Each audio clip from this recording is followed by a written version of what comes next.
Go for it. Hi, everyone.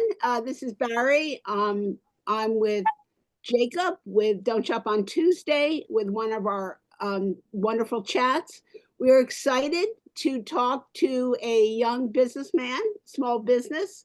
His name is John Carter, but please call him Carter. Yeah. And he has a wonderful story. He has a unique business. It's local book pickup, and he keeps books off. He keeps books off the landfill. He does an important service, and so I'm going to turn over to you. You teased me with a story when you said that books saved your life, and we want to hear more about you and about your business. Oh, first off, this is wild. I'm so grateful for this opportunity that anyone will be interested in this project of mine. So that's pretty cool. But I'll start from the beginning, I guess. Yeah, books have been very performative in my life.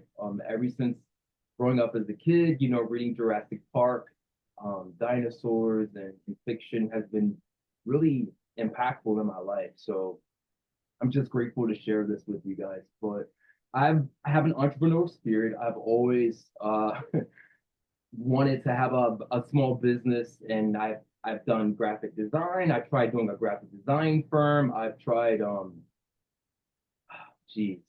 websites with t-shirts and promotional gear for companies. But basically I was at Amazon. I have a background in IT, and I wanted to start a business, but I didn't know exactly what. So I had to get a job, obviously.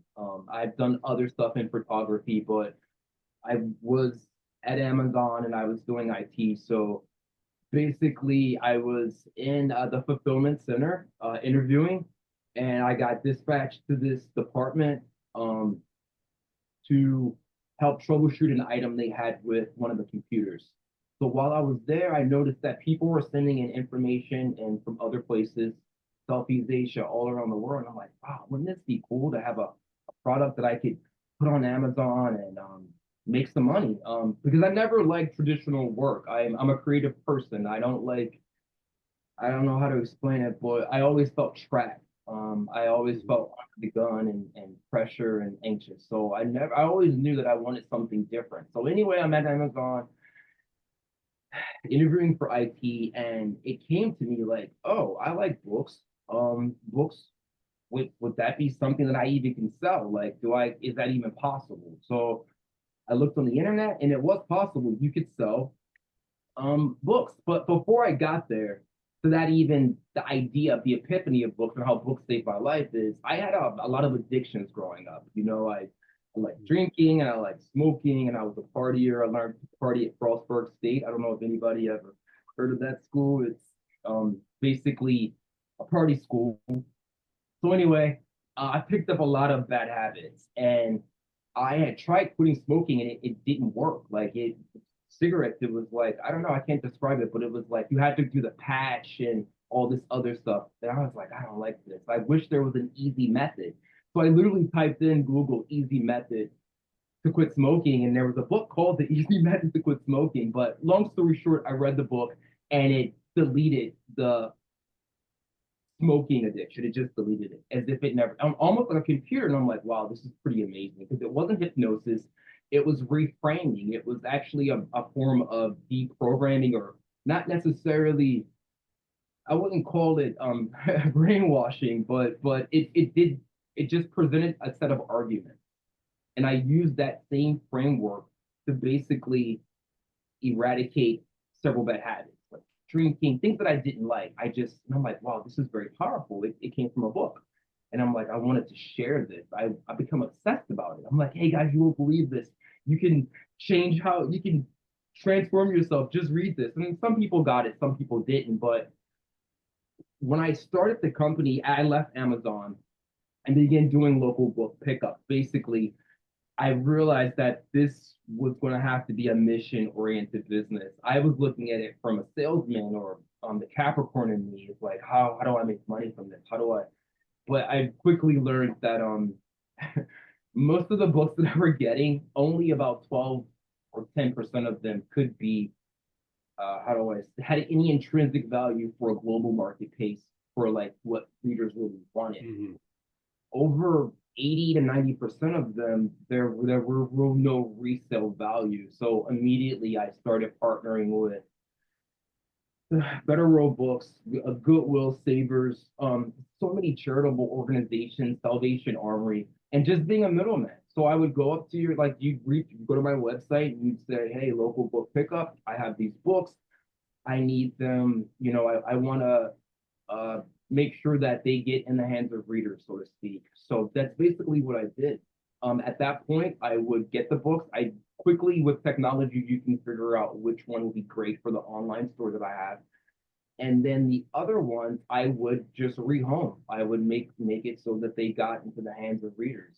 I would either redonate them in a sense, I guess you could call it that, or I would take their contributions and I would forward them to the Salvation Army, the Goodwill, the Savers, Better Books, just so they didn't end up in landfills. You would be surprised how many crazy. So I was gonna ask you, Carter, because this is fascinating. Yeah, The first question I was gonna ask was around, like what made you realize the transformative power of books, something along those lines. But the story that you gave is crystal clear as to how that epiphany occurred. You lived the experience of reading a book, and it literally changed your life and behavior. That's incredible.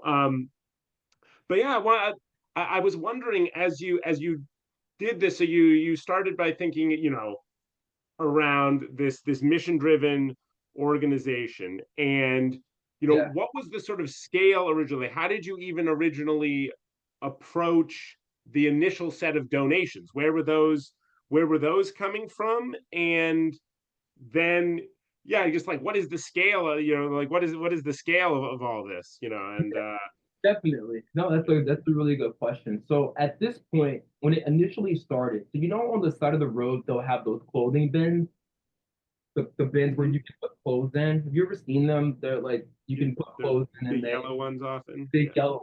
Exactly. So I have book bins where people can put uh books in. And it says on there, for profit.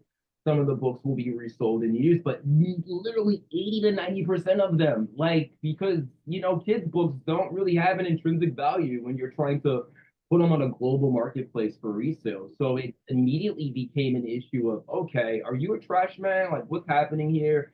So that's why the mission happened, because people were looking for a place to offload their books to get into the hands of readers. So at this point, with the book bins, I probably have a couple thousand books incoming every month or so that need to be rehomed. But it's really easy. A lot of the local organizations make it very easy to put books back in the hands of readers. They have very convenient drop-off centers. I even have a catalog full of readers that I know personally. So I know people who are into like philosophy. So I know when I see a book like that, I'm like, oh, I know who I could give this book to. It's just amazing. The person I was 6 years ago to the person I am now, it's not even the same person. I wasn't a charismatic person. I didn't know sales. I was very shy.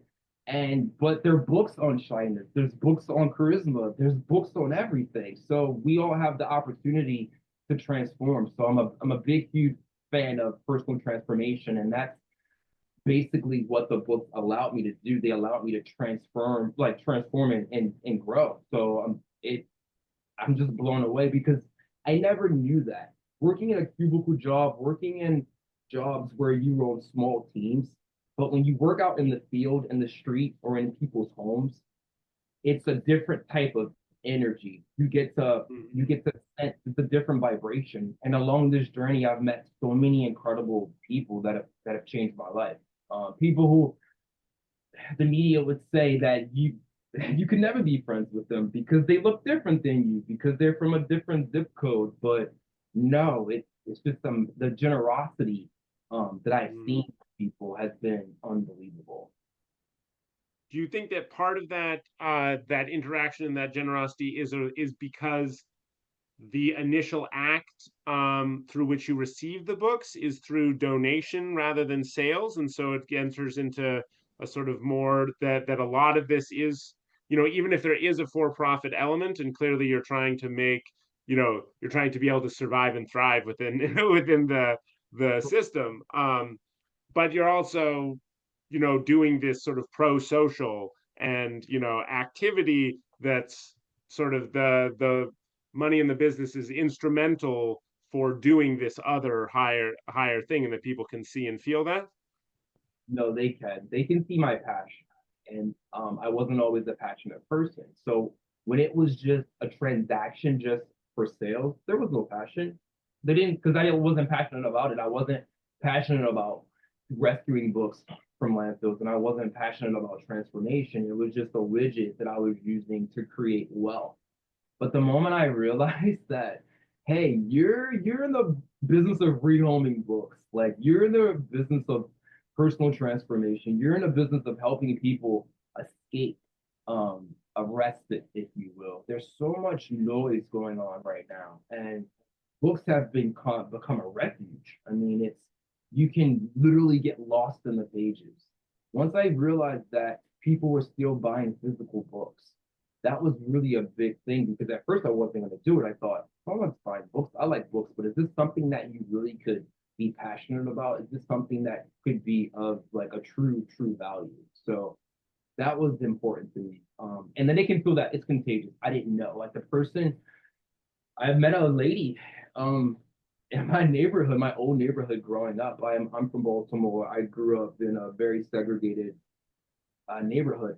And I had this lady reach out to me, who for my old block, my whole childhood block that I used to live on. And when I reached out to her, I couldn't even believe it. It was a mile apart, but it was a world away as far as the economic value and how the neighborhood looked. But for her husband passed away on my birthday.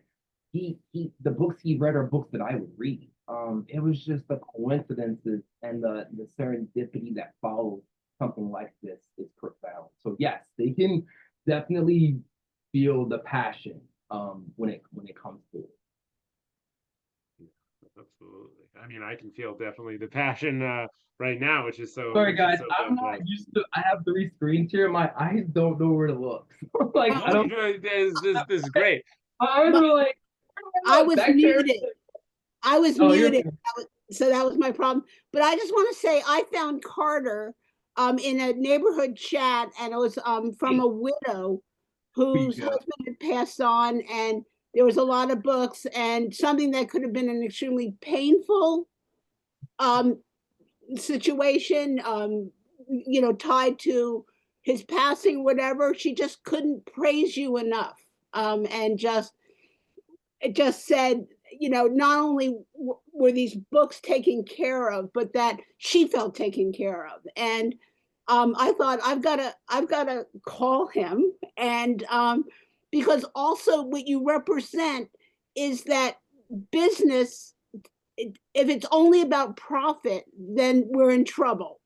But you have so many pieces of your mission that, I mean, obviously everyone likes eating and living indoors. We're not saying, you know, businesses have to turn a profit, but if that is the only thing, and nothing else matters, your services, your customers, that's when we have problems. So I want to thank you for being emblematic of that. And just, you know, I told that story to show that even your mission, your higher mission is to keep these books off the landfill. Your subsequent contributions are your interactions with these people. Really is so true. That experience. So she wanted to give me money, and I'm like, no, we're not. I'm not a charity. Like these books, you know, I'll try to monetize the ones that I can, but majority of them will be rehomed. But that's the one. I mean, her husband died on her birthday. It's the same neighborhood that I grew up on. His books are the books that I would have read. It was just, and they're inviting me into their homes. This is very intimate. And along this journey, what I've realized is obviously we technically don't own anything. Like, were they his books? Are they my books? Whose books are they really? All we really have are just our experiences and our relationships. So in a business like this, when you're going into people's, it's a lot of into life stuff. A lot of places, estate sale clean out. These people have passed on. These people are in hospice. So you're sometimes it's not just like the college student I want to get rid of books. That's usually not it.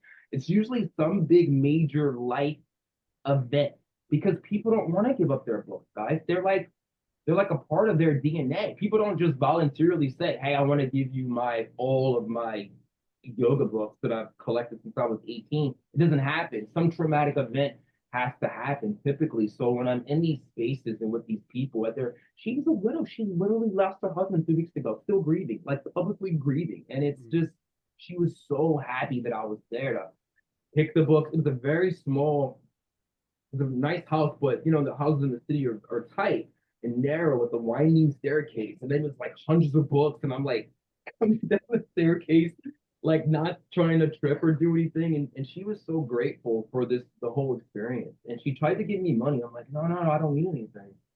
And then you reach out to me and you show me this heartfelt correspondence because I'm not on social media. I have a thing of, you know, I like to keep my energy really high.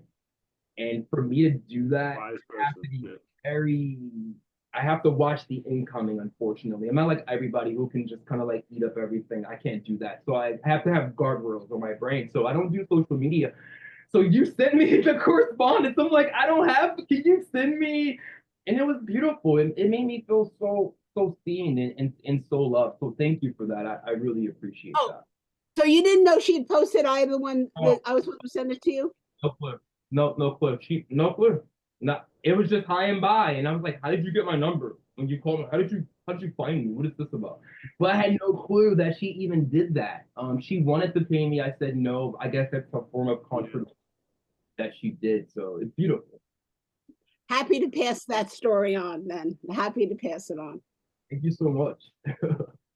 And I definitely think, you know, you say that you're not like the others. They could just take it all in. I mean, I think the mental health of most people is showing they can't just take it all in. That not putting those guardrails up is and absorbing content through that social media platform space rather than through a book like space, you know, is a very different experience, and you know, and very different for the quality of life that it produces for people, you know. No, absolutely. For me, it was just an issue of learning early on from books, and through therapy, that, you know, there was no time amount for how much MSNBC or CNN that I had to watch to be a good citizen. Well, should I watch 8 hours a day?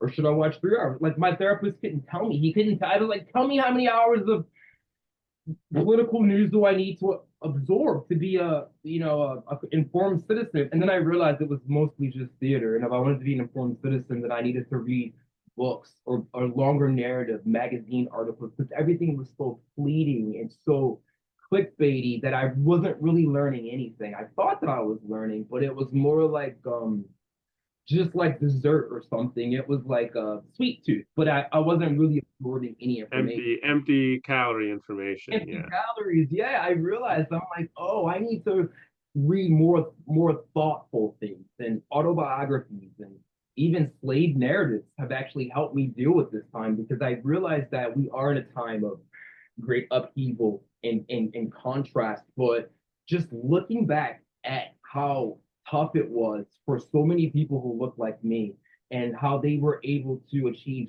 so much greatness, even at the height of white supremacy, like it just warms my heart that no matter what the outer world is really giving me, like there's a lot of inner work that I needed to do first, like addiction, bad habits, those things I control. I couldn't really control, you know, who was in Congress or any of those things. But what I could control is my appetite, my diet, my mindset. And that's kind of what books gave me, the idea of like just focusing on what is more important and keeping my vibration high, because I noticed that when I would take on a lot of crap, it actually affected my sales. I wouldn't go on certain neighborhoods. I was fearful. Could you believe it? I didn't want to go in certain places because you read about certain people and how they treat others, and you just get fearful. But when I disregard that stuff and push it away and just surround myself with good music and good books, and it mirrors. I don't know how to say it, but it's almost as if the reality shifts to match how I feel. And I'm very grateful for that.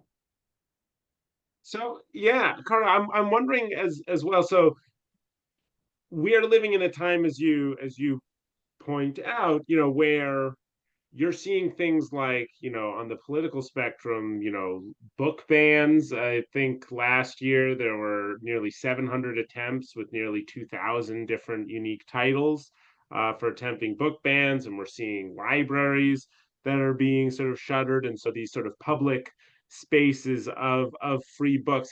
Where do you see yourself? Have you sort of encountered or run afoul at all, or do you interact at all with that sort of energy with the book bans and things like that? And where do you see yourself in relation to sort of libraries and their space for how they provide books to people? Yeah, so libraries are awesome. So a lot of the books that I do get are from libraries. I have basically a tote program. What I do is I'll give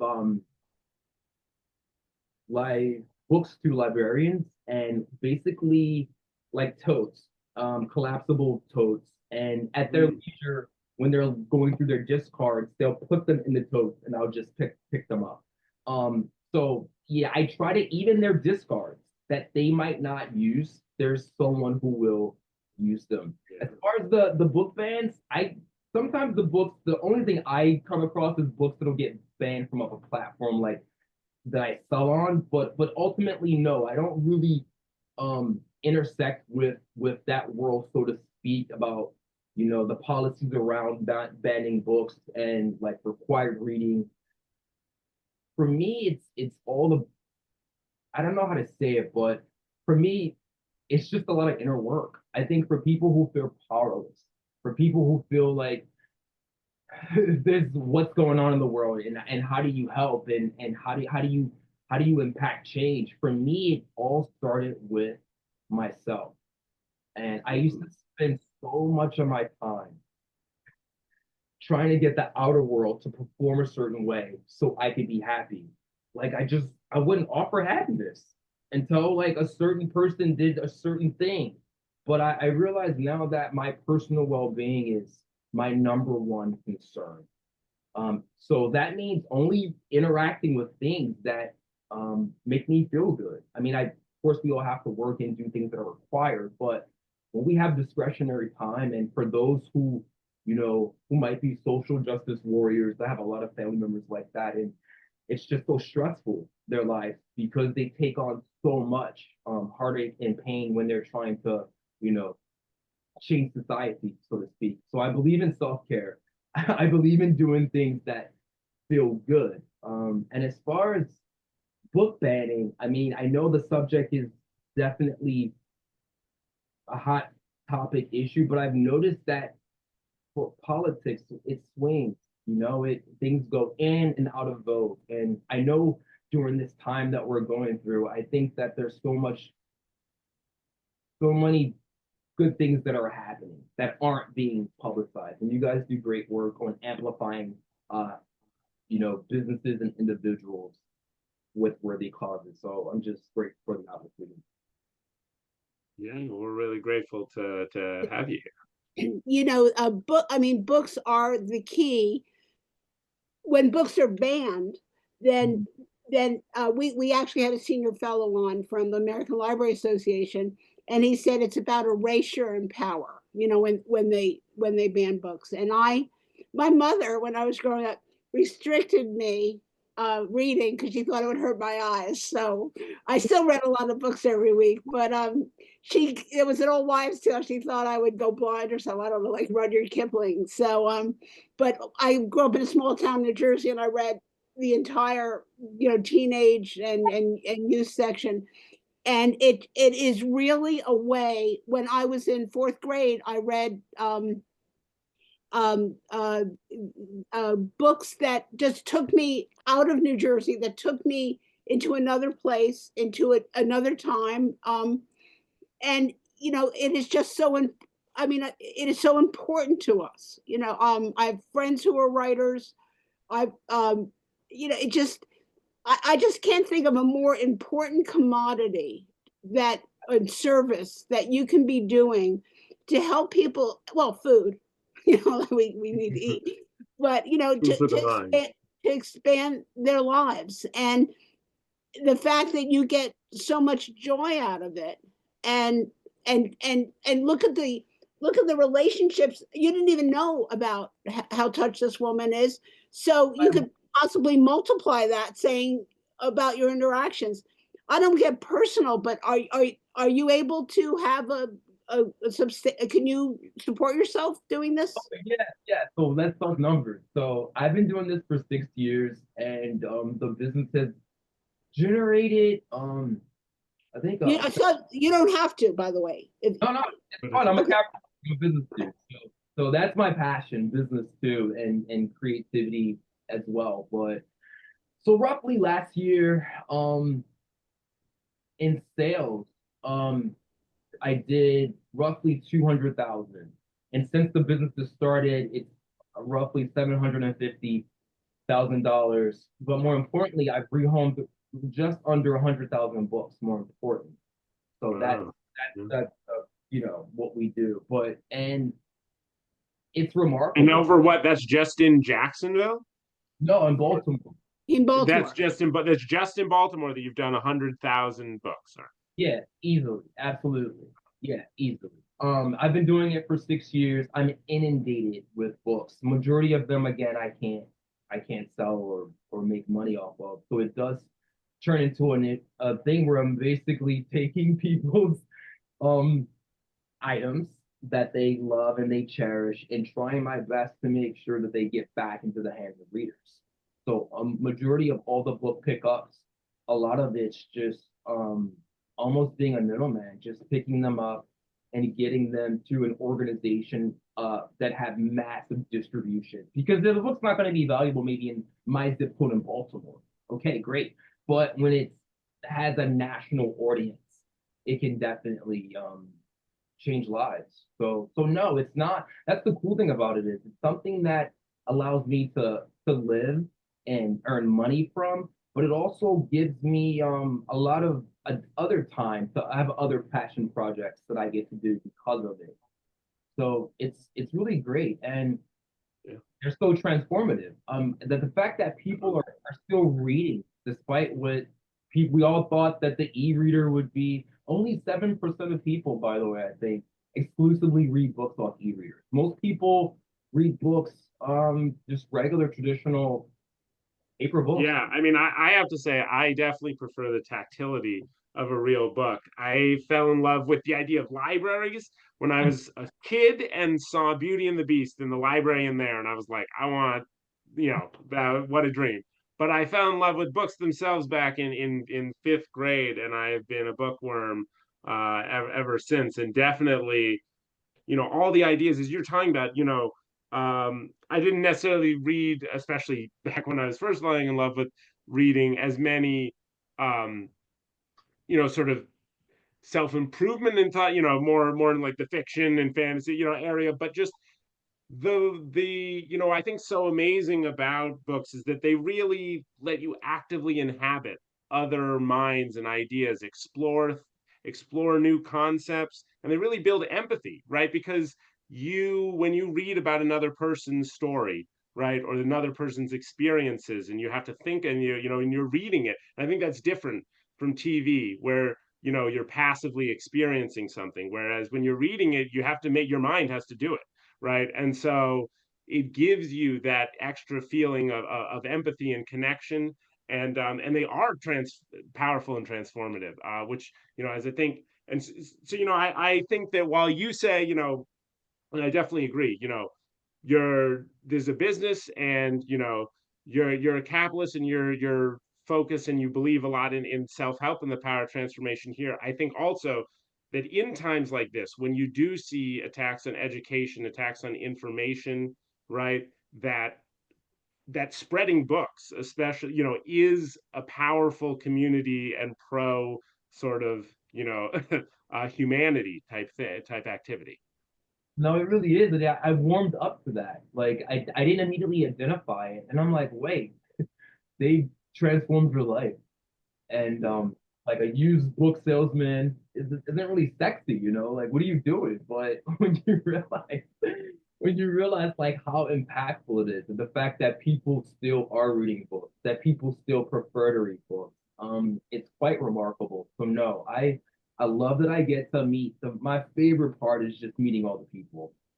It's very intimate. Like I can know a lot about you if I look at your library. I can see what's in your head. It's almost like I could read your mind.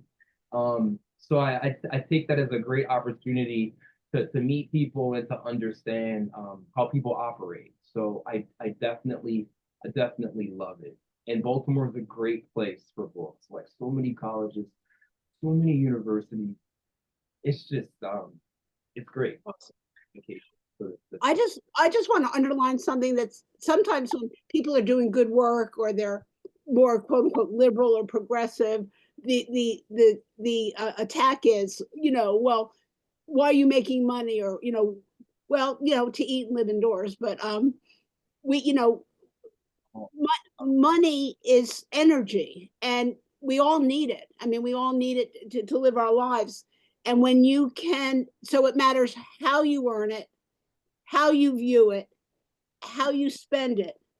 And it you can you have crafted this business that allows you to have a multifaceted mission while supporting yourself. You know, people have come to me and they go, you know, I don't want capitalism at all. And I said, you know, I don't want to grow my own food. You know, I don't want to make my own clothes. Um, I just want kind businesses. I want empathetic people that care about the entire spectrum of issues that go with businesses.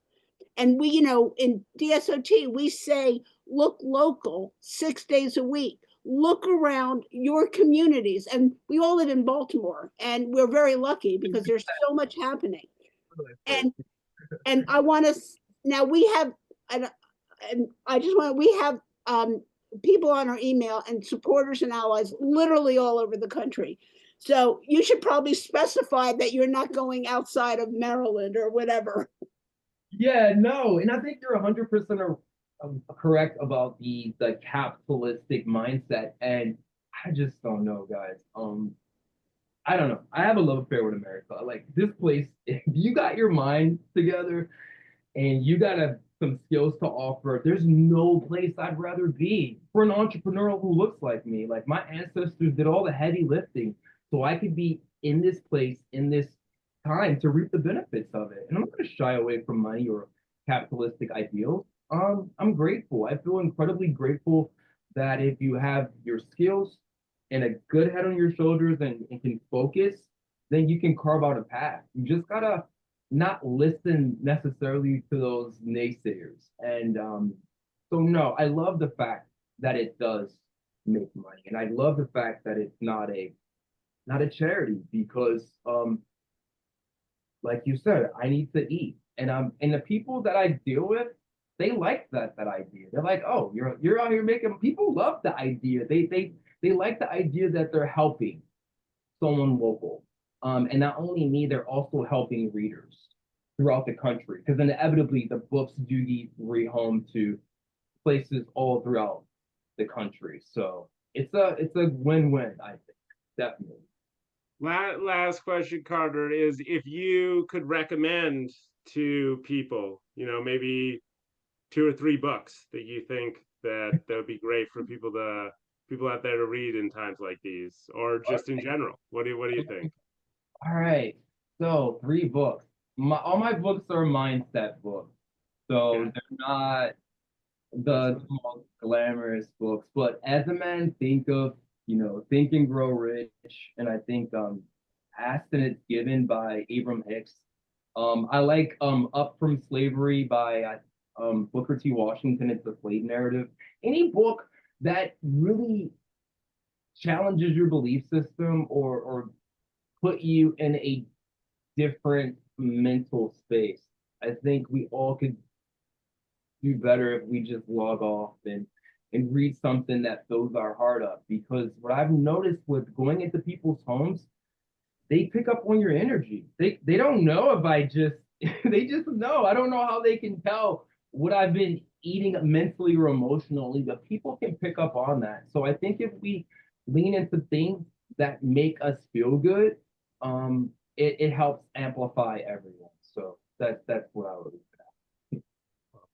Thank you so much, Carter. Really appreciate you sharing with us local book pickup today with your story as well, the transformative power of books. And we hope that everyone will donate books when they have them to local book pickup, that they'll read an extra book this week in honor of Carter. And then until next time, they don't shop on Tuesday. Thanks so much for joining us. Thanks so much.